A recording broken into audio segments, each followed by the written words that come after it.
পড়লে বিদাত হবে? তো ওমর রাদিয়াল্লাহু তাআলা বিদাত করেছেন না? ওমরের তরিকাকে বিদাত বলবেন না সুন্নাত বলবেন? তাহলে ওই মৌলভী সাহেব ওমরের তরিকাকে বিদাত বলছে, অথচ নবী সাল্লাল্লাহু আলাইহি ওয়াসাল্লাম ওমরের তরিকাকে সুন্নাত বলেছেন। আলাইকুম বিসুন্নতি ওয়া সুন্নাতিল খোলাফায়ে রাশিদিন আল মাহদিয়িন। আলাইকুম বিসুন্নতি, আমার সুন্নতকে আঁকড়ে ধরো, আর খোলাফায়ে রাশিদিনের সুন্নতকে আঁকড়ে ধরো, বিদাতকে আঁকড়ে ধরো বলেননি। এর দ্বারা দুটো জিনিস জানা যায় যে চার খলিফা আবু বকর, ওমর, ওসমান খোলাফায়ে রাশিদিন, তারা যদি কোনো কাজ করেন বাহ্যিক নতুন লাগে, আসলে নতুন না, মূল আছে 3 দিন আছে, 3 দিনটা আছে সেটাকে 30 করেছেন। বাধা ছিল ওহী চলে আসবে, ফরজ হয়ে যাওয়ার বাধা আর নেই, সুতরাং আমাকে 30 করতে আর বাধা নেই। বুঝতে পারছেন না? আর এর ওপর সাহাবায়ে কেরামরা কেউ আপত্তি করেননি, ইজমাও হয়ে গেছে। খলিফার সুন্নাত হলো, খলিফার বিদআত নাই। আর কি হলো? ইজমাও হয়ে গেল, কারণ সাহাবীরা কেউ আপত্তি তোলেনি, প্রতিবাদ করেননি। 2 নম্বর কথা, গুরুত্বপূর্ণ কথা শুনে রাখেন, যে একটা কি বললাম, যে এটা হচ্ছে খলিফার সুন্নাত। 2 নম্বর, খলিফা যখন বলেছেন বা চালু করেছেন সাহাবীরা বিরোধিতা করেননি, তাহলে এটা হয়ে গেল ইজমা, ঐক্যমত। বুঝছেন না? 3 নম্বর আর একটা কথা শুনে রাখেন, যে ইসলামে বিদাতের ভাগ নেই, বিদাতে হাসান আর সাইয়ার ভাগ নেই। বেদাতে হাসানা সাইয়ার ভাগ হইলে নবী সাল্লাল্লাহু আলাইহি ওয়াসাল্লাম বলতেন যে আলাইকুম বিসুন্নতি ওয়া বিদাতিল খোলাফায়ে রাশিদিন। খোলাফায়ে রাশিদ বেদাতে হাসানা, ওইটা তোমরা নিও, কথা বলতে বুঝেছেন? সুন্নাত বলেছে, তাহলে সুন্নতটা নেওয়া যাবে। আর সুন্নত সীমিত নবী সাল্লাল্লাহু আলাইহি ওয়াসাল্লামের পরে খোলাফায়ে রাশিদিন পর্যন্ত। মুআবিয়া রাদিয়াল্লাহু তাআলা আনহু যদি চালু করেন শরীর খলিফায়ে রাশিদ যেহেতু নন, এটা চলবে না, ওইটা চলবে না, ওইটা নিতে বলেন নবী সাল্লাল্লাহু আলাইহি ওয়াসাল্লাম। হ্যাঁ, আব্দুল মালিক বিন মারওয়ান যদি চালু করে, ইয়াজিদ যদি চালু করে, চলবে না, অচল, কারণ তাদেরটা নিতে বলা হয়নি। খোলাফায়ে রাশিদিন এই 4 জন পর্যন্ত, আবু বকর, ওমর, ওসমান, আলী পর্যন্ত। এরা যদি কোনো কিছু চালু করে থাকে, নবী সাল্লাল্লাহু আলাইহি ওয়াসাল্লাম জানছেন ওহীর মাধ্যমে যে এরা আমার আদর্শ বিরোধী কোনো কাজ করবেন না, আমার ওপর আগে বেড়ে কোনো বিদআত নতুন জিনিস চালু করবেন, তা করবেন না। অবশ্যই তাকে অবশ্যই জানানো হয়েছে, না হলে এই কথা কখনো বলবেন না যে আলাইকুম বিসুন্নতি ওয়া সুন্নাতিল খোলাফায়ে রাশিদিন আল মাহদিয়িন মিন বাদি, আমার আদর্শকে মজবুত করে ধরো, আর আমার খোলাফায়ে রাশিদিন যারা হেদায়েত প্রাপ্ত তাদের আদর্শকে, সুন্নতকে, তরিকাকে মজবুত করে ধরো। সুতরাং আমাদের দেশে এই মাসলাতে যেটা বললেন, এই চরমপন্থী, এটা হলো চরমপন্থী, যে বেতর 30 দিন পড়া বিদআত, এ হচ্ছে চরমপন্থী গুমরাহি, এখানে খারেজিদের লক্ষণ এটা।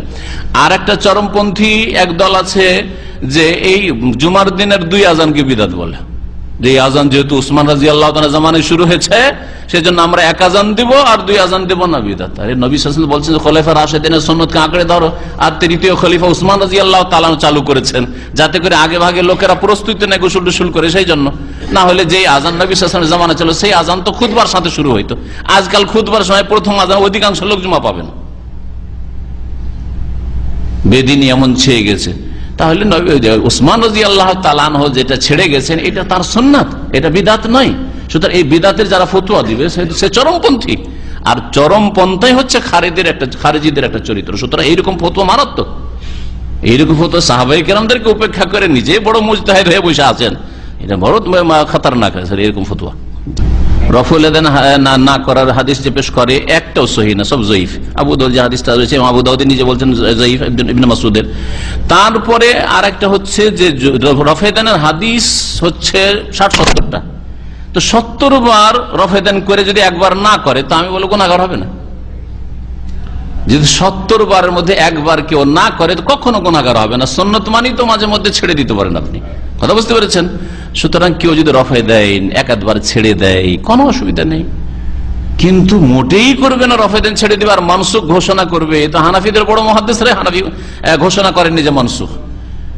হ্যাঁ, আল্লামা সিন্দি, মোহাম্মদ হায়াত সিন্দি, হানাফিদের মুহাদ্দিস, মদিনায় তিনি বসবাস করতেন, মদিনায় তার ইন্তেকাল। আর শাইখ আব্দুল ওয়াহাবের উস্তাদ তিনি হাদিসের, তিনি বলছেন, নাসাই ভারতের ছাপা বা পাকিস্তানের ছাপা টিকাতে আছে, তিনি বলছেন যে এটা হচ্ছে কুল্লুন সুন্নাহ, সুন্নাত এটা। আবার দাওয়ান নাসখে বাতিলুন, যারা মনসুখ হওয়ার দাবি করেছে যে রফায়দানি আগে ছিল এখন মনসুখ হয়ে গেছে, এটা হচ্ছে বাতিল কথা। বুঝতে পেরেছেন? রফায়দাইন বড় বড় উলামায়ে কেরাম যারা মুহাদ্দিস, যারা হানাফি, তারা বলছে যে না, এটা মনসুখ না, আসলে মনসুখের দাবি হয় আল্লাহ রসুল বলবেন যে এটা আর চলবে না, বা কোন সাহাবী বলবেন স্পষ্ট যে এটা আমরা আগে করতাম আর এখন করি না কারণ নবী নিষেধ করেছেন। আচ্ছা, এরকম হাদিস যে রফায়দান আগে আমরা করতাম এখন আর করি না কারণ নবী নিষেধ করে, কোন সাহাবী বলেছেন? তাহলে এর পরে আর দাবি করার কোন অধিকার নেই যে এটা রহিত। বুঝতে পেরেছেন না? জি। কোন হাদিসকে মানসুখ করলে নবীর বক্তব্য লাগবে না সাহাবীর বক্তব্য লাগবে? আমাদের এক ভাই জিজ্ঞাসা করছেন যে ফজর নামাজে লেট করে অনেকে আমাদের দেশে, ওদের মজহাবের চাইতে বেশি বাড়াবাড়ি করে লেট করে। মজহাবে আছে যে এসফার করো, ফর্সা করো, এবার সূর্য ওঠার কাছাকাছি করে দেয়, এটা তো বলা হয়নি, এখানে ভুল। আসলে অন্ধকারে পড়িও না, হানাফি মজহাব, তোমরা একটু এসফার করে মানে ফর্সা করে পড়ো। তো ফর্সা তো হয় আপনার এখানকার নামাজ শেষ হওয়ার পরেই তো ফর্সা হয়ে যায়। এখানকার নামাজ শেষ হওয়ার 10 মিনিট পরে দেখবেন ফর্সা হয়ে যায়। আজকে আমি নামাজ কাম্বারে পড়লাম, তারপরে একটু দূরের মসজিদে একটু হাঁটা হয়ে যাবে, তারপরে একটু হাঁটতে 10 মিনিট হাঁটা হয়েছে, আর ওর পরে দেখি যে ফর্সা হয়ে গেছে। 10-15 মিনিট হয়েছে নামাজ শেষে, মানে সবগুলি মসজিদে।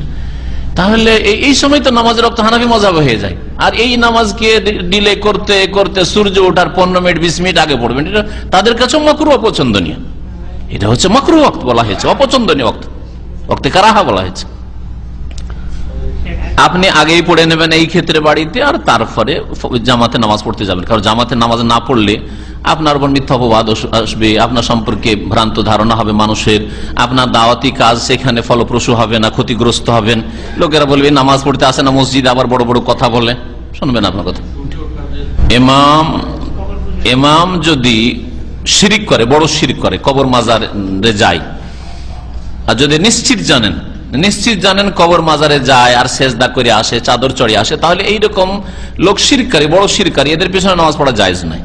কিন্তু শুধু সন্দেহের ভিত্তিতে অথবা ধরে নিলেন যে লোকটা বেরেলবি, সেই জন্য বেরেলবি অনেকে হয়তো মাজারে যায় না, এরকম হইতে পারে। সব শিয়া সাহাবিকে গালি দেয় না, আপনি ঢালাহারে বলবেন যে শিয়া মানেই সাহাবিকে গালি দেয়। অনেকে আছে তার মানবতা, ইনসানিয়াত আছে, যে এইরকম মানুষদেরকে গালি দেবো, হয়তো তার বিবেকে বাধা দেয় না, তাহলে তাকে ওইরকম অপরাধী বলা যাবে না যে সাহাবিকে গাল দিচ্ছে, তাই না, বা ইসলাম থেকে খারিজ বলছে। ওই রকম বেরোলবি, হয়তো বংশগত বেরোলবি, কিন্তু সে হয়তো কখনো মাজারে যায় না। এখন ওই ইমামতি যদি করে তো বলবো যে ওর পিছনে নামাজ পড়া যাবে না, এটা বলবো না। এই জন্য আপনি দেখেন যে আসলে কি লোকটা মাজারে গিয়ে সেজদা করতে যায়, চাদর চড়াতে যায়, হয়তো যায় না, কিন্তু চুপচাপ থাকে চাকরির ভয়ে অথবা দুনিয়ার গরজে। অনেকে আছে এরকম দুনিয়ার গরজে বেরোলে মসজিদে নামাজ পড়ায়, ও চুপচাপ হো হো করে, কথা বুঝতে পারছেন তো, নামাজ পড়া যাবে হয়তো।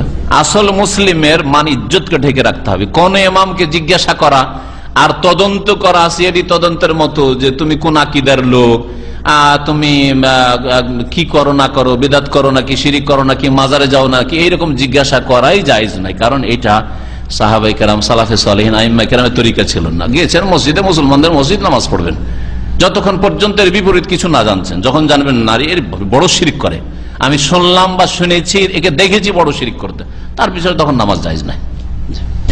এক ভাই জিজ্ঞাসা করেছেন নেটে যে আত্মীয়তা বিচ্ছিন্নকারী জান্নাতে যাবেন না। আমরা জানি আত্মীয়দের সাথে সম্পর্ক রাখতে হবে, কিন্তু আত্মীয় রক্তের যারা সম্পর্কে তারা যদি বেদিন হয় বা এরকম কিছু, নাকি কাফের, হ্যাঁ, তা ফাসেককে না করেন, ফাসেক মুমিন ভাই নয়, কথা নাই।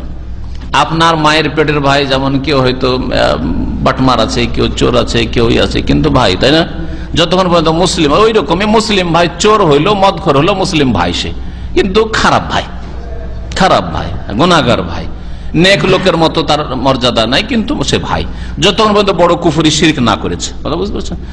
আর বড় কুফরি শিরক করলে তার সাথে সম্পর্ক, দাওয়াতি সম্পর্ক থাকবে, মানে দাওয়াতের রাস্তাটা খুলে রাখেন যে দেখি ওকে উদ্ধার করা যায় কিনা। এই লোকটা হয়তো পানিতে ডুবছে বা আগুনে ফেসে গেছে, ওই ধরনের লোক, জাহান্নামের আগুনে তো ফেসে গেছে আসলে, ঠিক না, তাহলে একে জাহান্নাম থেকে উদ্ধার করতে হইলে, গুমরাহি থেকে উদ্ধার করতে হলে ওর সাথে একটা রিলেশন রাখতে হবে, এইরকম রিলেশন রাখবেন। আর দুনিয়ার খাতির তাদের দাওয়াতে, তাদের পাপে, তাদের গুনাহে, তাদের বেদাতে হাজির হবেন, এটা জায়েজ না।